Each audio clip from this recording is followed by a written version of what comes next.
Well, with house prices skyrocketing and interest rates on the rise, many parents are stepping in to help their adult children to purchase homes.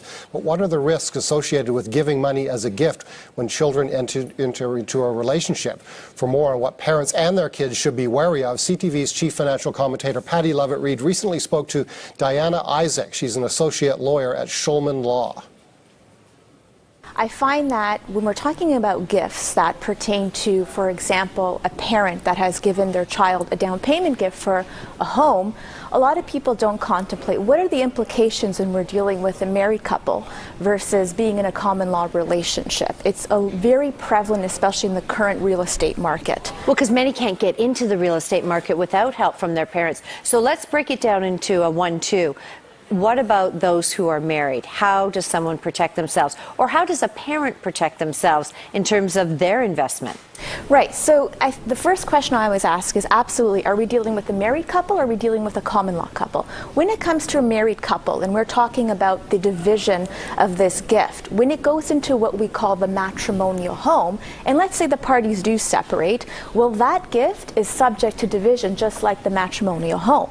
And in order to avoid or restrict the division of that gift, what we need to have is what we call a marriage contract. That some would say is very distasteful because you're writing something up that deals or speaks to the dissolving of a relationship that no one likes to think about. Right, absolutely. That's a very, I think, valid point. But at the end of the day, I think that if you want to protect this asset, especially if it was gifted from a third party or a parent, then that would be the way to do it. And I think if you're candid about it from the very inception, the easier it is. So you talked about this pertains to a couple that's married. Yes. You're living with someone, which is very prevalent today, and they're still helping out their children.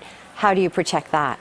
Well, in a common law situation, it is different because there is no property division regime like married couples. And the technical term for that is equalization of net family properties.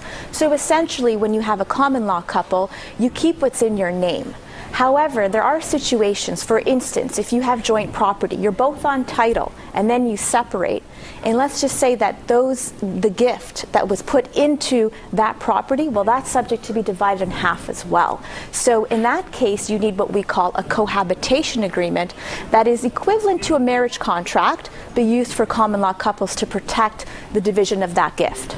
Now, what happens if you don't put it into place when you first move in and then you think down the road? I'm not saying you're contemplating separating, but maybe your assets start to accumulate. Can you put a cohabitation agreement or marriage contract in place at any time and have it binding? I mean, you can, absolutely, but I think the risk with that is the other party going to agree to that? Right. Of course, it sort of sends off bells and whistles, right? That something's going on. So do you find that this is a very contentious issue? I know you say the sooner, the earlier on, but I'm just wondering, how do people feel about it, and are they actually doing this? I mean, at Shulman Law Firm, we are noticing there's a lot more parents that are providing these down payment gifts to their children. And I think it's our job to explain from the very beginning what are the risks associated with gifting during the marriage or in a common law relationship. And I think that our job is also to protect these gifts, and the earlier you have the conversation and the reason why you want to have this gift, let's say, excluded, the better it is. I think that people are more shocked when you kind of tell them last minute, this is what I want to do. You have to be very open and fair about it. Now, what about when it comes to estate planning and there is a transfer of assets to an heir that you don't want to commingle in the household finances? Again, does that have to fall under the marriage contract or cohabitation, or is it enough to keep it separate? I mean, usually when we're dealing with estates issues, we have an estates lawyer as well to help with that, because that may leap into another issue. But in terms of parties that are separating, we're more focusing on a cohabitation agreement in the case of their common law, or a marriage contract when they are basically contemplating marriage. Okay, so let's assume that you're entering into this relationship and you may not have vast amounts of money, but whatever money you have it. And sometimes there's an inequality in the relationship financially going into it. How do you broach that subject, even if you're not necessarily buying an asset? Well, I think you have to explain why you're trying to preserve an asset. You have to provide, when you're doing a marriage contract, all the assets. So there has to be full disclosure. Sometimes it's not about the person having wealth. They could have inherited it. Maybe it's about their earning capacity in the future, and they also want to sustain that. So it's important that a marriage contract has to be fair. It's not about inequities, it's about being fair. Final question to you. What happens when children are brought into the mix? It does compound issues because for a lot of people there is no price to negotiate your children. And in cases when we're dealing with marriage contracts and we're dealing with things like a cohabitation agreement, you can't actually contract things like custody and access. They're not enforceable because the fundamental principle a court would look at is what's in the best interest of this child or children.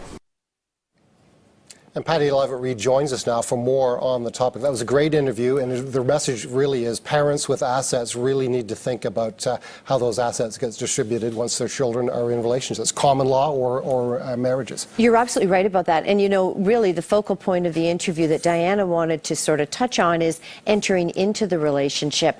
I found fascinating that she said, okay, you may not come in with a lot, you may not know what your inheritance is, you may not really fully realize your earning potential, and all of that needs to come into play throughout the course of the relationship. And then, of course, if you look around, and John, we were just touching on it briefly, what happens if one of the parents or partners passes away, or the parents, and then you get into estate planning, and then you get second, sometimes third marriages? It gets really complicated, and money is emotional. It's very emotional.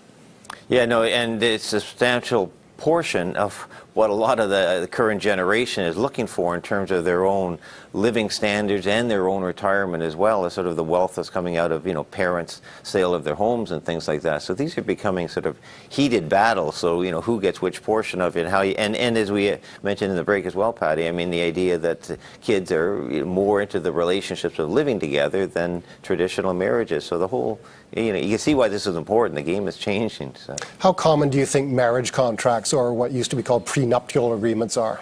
You know, I don't think that they are as common as they probably should be, given the size of the assets that people are purchasing, such as their home.